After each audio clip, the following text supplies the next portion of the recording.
Coming up next, Tom Wolf is proposing a fee that would make some towns pay for police coverage. We see what it could mean for your community.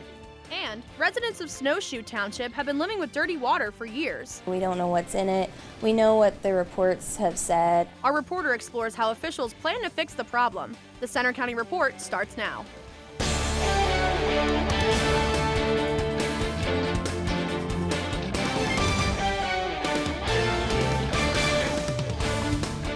Good afternoon, I'm Emanuela Blanc.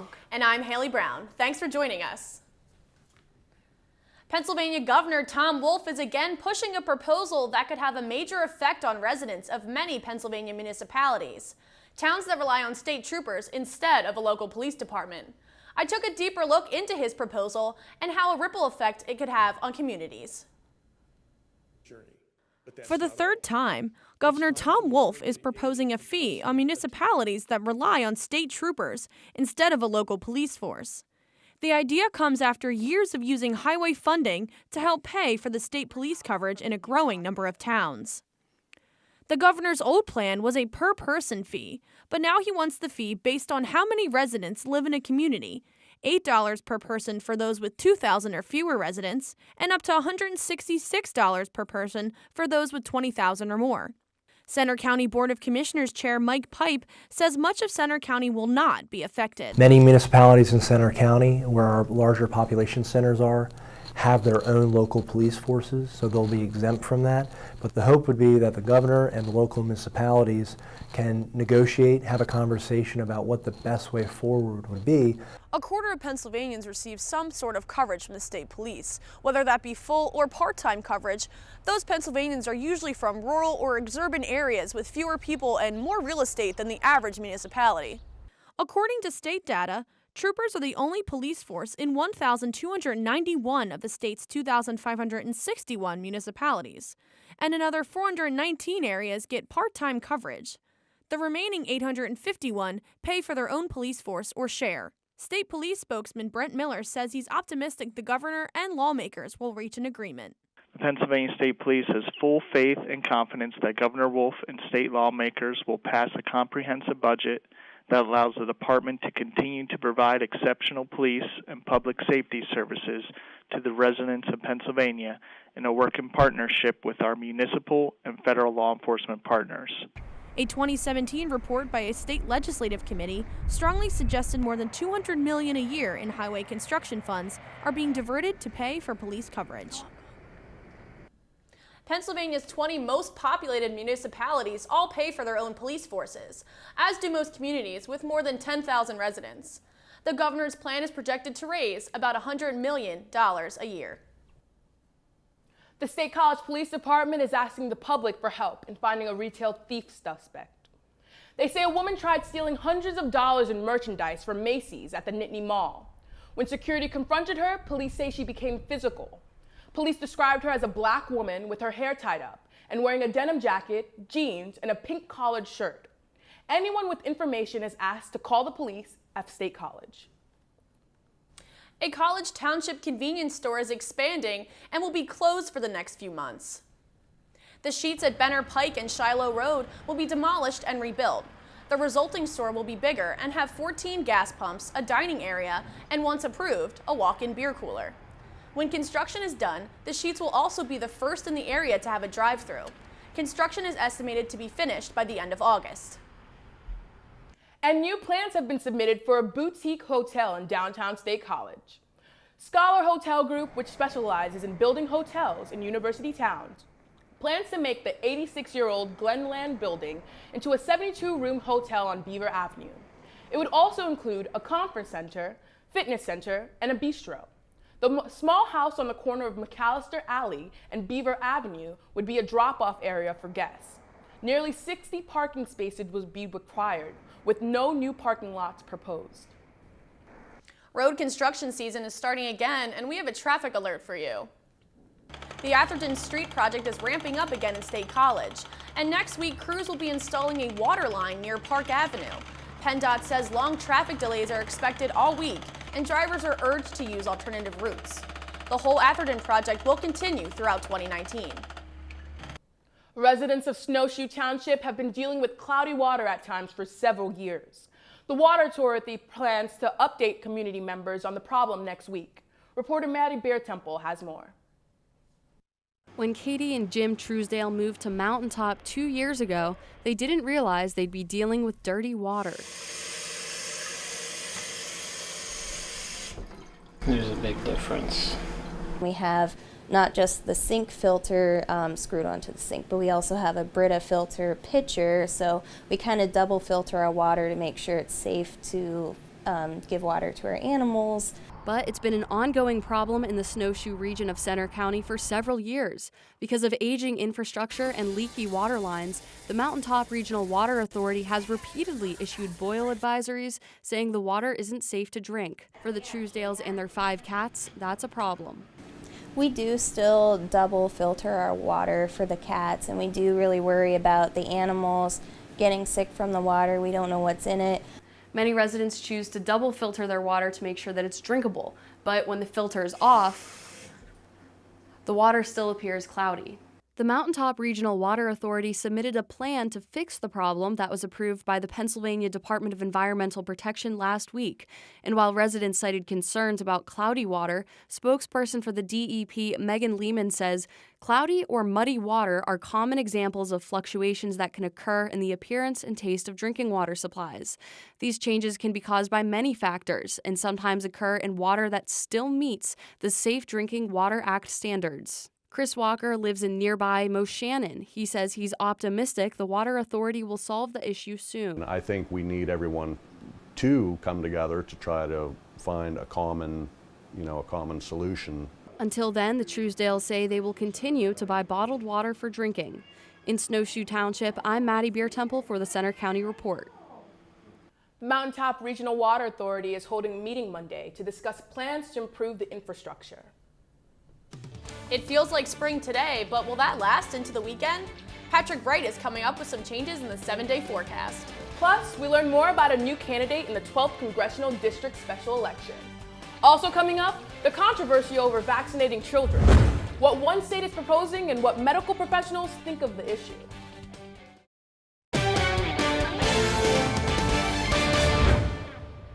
And the race is on in the 12th Congressional District special election after the Pennsylvania Republican Party named Fred Keller its nominee. Keller is a state House representative. He beat out 13 candidates in the state party's final vote. He'll face Democratic congressional nominee Mark Friedenberg on May 21st. Keller worked at Conestoga Wood Specialties in Beavertown for 25 years before heading to Harrisburg in 2011. He's a conservative who's taught his credentials with the American Conservative Union and is a lifetime member of the NRA. He also favors tax cuts and is pro-life. Penn State College Republican President Reagan McCarthy says Keller is a good fit for the 12th district, which elected Republican Tom Marino by a margin of more than 30 points last year. You wouldn't know it if you walked around campus or spent time downtown in the borough, but our district is extremely red. Campus is kind of just a blue dot in a big red district. Tom Marino resigned 3 weeks into the 5th term. District 12 covers all parts of 15 counties. A new bill in New York State would allow minors to get vaccinated without their parents' consent. Supporters say it's needed because too many parents accept unsupported claims that vaccines are unsafe. Most medical care professionals say vaccines are safe and necessary, but the topic is being debated nationally. In 2017, a 6-year-old boy in Oregon was treated and cured of tetanus after not receiving the initial vaccine, but his medical bills totaled around $1 million. Now the boy's parents are refusing the vaccine again. Dr. Tim Raluga is a member of the Center for Infectious Disease Dynamics and a Penn State associate professor. He studies the analytics of vaccines and why people choose to not have them. He says financially, they're the best choice. The cost of the vaccines are very small and very rare. So there are costs associated with both of them, but the vaccine is almost always the better choice when you actually go down and compare the two. Here in Pennsylvania, the issue is a bit of a gray area. Minors can potentially get vaccines without parental consent, but they need to prove a maturity level to a medical professional.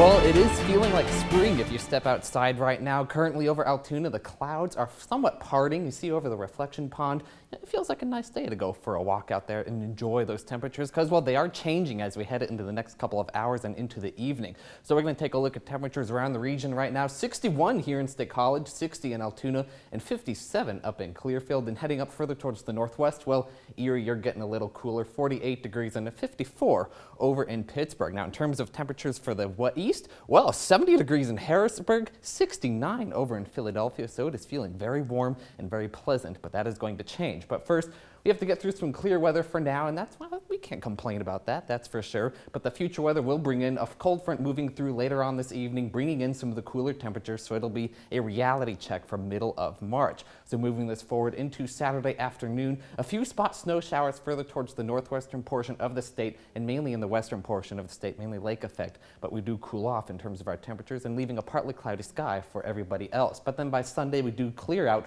for the most part, but our normal temperatures hanging around. Now, temperatures for today, we do expect a high of 65 degrees, so we do have a little peak of spring coming up for today, but that will change this evening. So if you have any evening plans, 34 degrees for the low, so it is a back to March reality. So you may want to dress for the weather for this evening if you are planning to go out, because it will be much different than it is currently. So moving this into the or at least tomorrow, I should say, Saturday, can't forget Saturday, 42 degrees with some clouds hanging around. Overall, it won't be terrible, but it is going to be March in terms of our temperatures. Then heading into St. Patrick's Day, well, 40 degrees for a high on Sunday, clouds in the afternoon, but overall, we do expect a generally nice day heading into the week, or at least part of the weekend. And then next week, well, what does it look like? Hey, we actually dry out for a little bit at the beginning of next week with temperatures hanging around in the lower to mid 40s, especially on Monday, 41, 43 on Tuesday. So we warm up by the end of the week slightly, getting to right around average for this time of year. Evening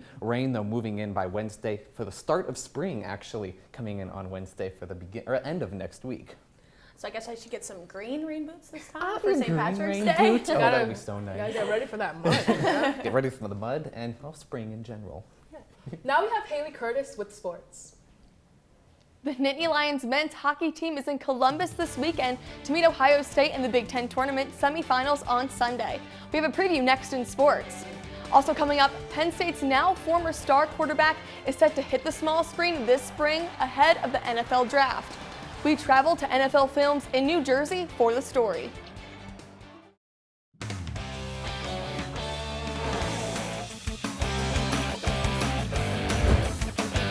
I'm Haley Curtis with sports. Penn State men's hockey is in Columbus this weekend for a one-game Big Ten tournament semifinal matchup with Ohio State on Sunday. The Nittany Lions beat Wisconsin in the tournament quarterfinals last weekend. After falling in Game 1, Penn State won the final two, advancing to the semifinals on an overtime winner by Liam Folks. During this week's media day, Coach Guy Gadowski talked about how his team's mental lapses caused them to falter in earlier meetings with Ohio State and how he hopes that they've grown. You know what? I'm hoping that maybe we learned something against Ohio State the last time we played them, and that was maybe one of the factors that we were able to come through last weekend. So I'm hoping that that was one of the lessons we learned. Again, it's something that the Buckeyes beat the Nittany Lions in 3 of the 4 regular season meetings between the two teams.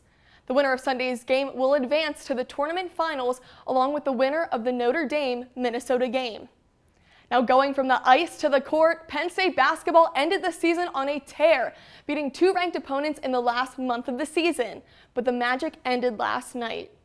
The Nittany Lions drew the 10th seed in the Big Ten tournament, where they likely played their last game of the year last night, falling to the 7th seeded Minnesota 77-72 in overtime. The game was neck and neck for the duration, but the Gophers outscored the Lions 16-11 in overtime, which proved to be the difference maker. Penn State finishes the season 14-18 with a 7-13 record in the Big Ten. As spring weather finally makes an appearance in Pennsylvania, Penn State baseball is heating up for its home opener.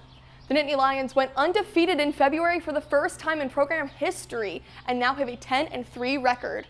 Reporter Cheyenne Oswald is live at Medler Field with more on today's home opener. Cheyenne?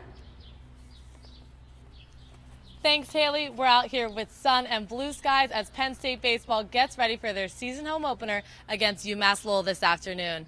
The Lions are off to a great start, and they're hoping to keep the momentum going here at Medler Field. The Diamond Lions are coming off a 7-3 win on the road Tuesday night. A dynamic duo of freshmen led the team's offense from the bottom of the order. Designated hitter Ryan Ford reached base 4 times, including a double for his first career hit and scoring 3 times. Head coach Rob Cooper says that the team is ready to keep the momentum up after coming off some big wins over spring break. Home for the first time. We need to approach it the way we did to the first 2 weekends of the season, then this past week in Florida, and then yesterday. So it's really more about getting better at what we do, how we approach it, our process, and sticking with that. Penn State enters the series 10-3, the team's best start since 1980. Getting ready to go this week. We got a UMass Lowell team that has played some of the best programs in the country to start their season off, and so we're going to have our hands full. But it's good to be able to start our home season and play here at Medlar and play in front of our fans. Penn State kicks off its home slate at 4 p.m., starting a 4-game series against UMass Lowell, including a doubleheader tomorrow. Reporting live from Medler Field, I'm Cheyenne Oswald with the Center County Report. Thanks, Cheyenne. Penn State football's spring practice is underway. The Lions hit the field for the first time this week, and I headed over to Haluba Hall and Beaver Stadium for a closer look. Reporters crowded into the Beaver Stadium press conference room this past Wednesday to hear what head coach James Franklin had to say about the beginning of spring ball. The Nittany Lions are now practicing for the next several weeks and are getting ready for the annual blue and white game. During the press conference, Coach Franklin discussed a few things the guys are focusing on this spring. I think confidence and chemistry is a huge deal for us. We're going to work very hard at that this spring. Offensive ball security, defensive ball disruption. I think we played really good defensive football around here the last couple of years. This year, Penn State welcomes new special teams coach Joe Lorig, who says he sees a lot of talent on the special teams unit and is ready for the upcoming season. I saw a lot of really good things also. I mean, I know there was some issues of giving up a kickoff return for a touchdown, some things like that, but I saw a lot of really talented guys that play really hard. Over the past couple of years, Penn State has lost some major powerhouse players to the NFL, but Coach Franklin says that there's a lot of young talent on the team, and he's excited to see what they can bring. The guys have been working really hard in the gym and preparing for spring ball. The next time you will see them play in Beaver Stadium will be on April 13th for the blue and white game. But it's not all first downs and touchdowns in the world of football. Reporter Hannah Mears discovered how a Penn State great is taking steps toward the next level of the game. Here's her story from Mount Laurel, New Jersey. He can lead a team, he can throw a touchdown pass. But did you know that former captain and quarterback Trace McSorley of the Penn State football team has been the face of NFL Films' Hey Rookie the past couple of months? Hey Rookie is the journey of 2 to 4 players from when they begin training until the day of the NFL draft. And it documents that 4-month period of their life.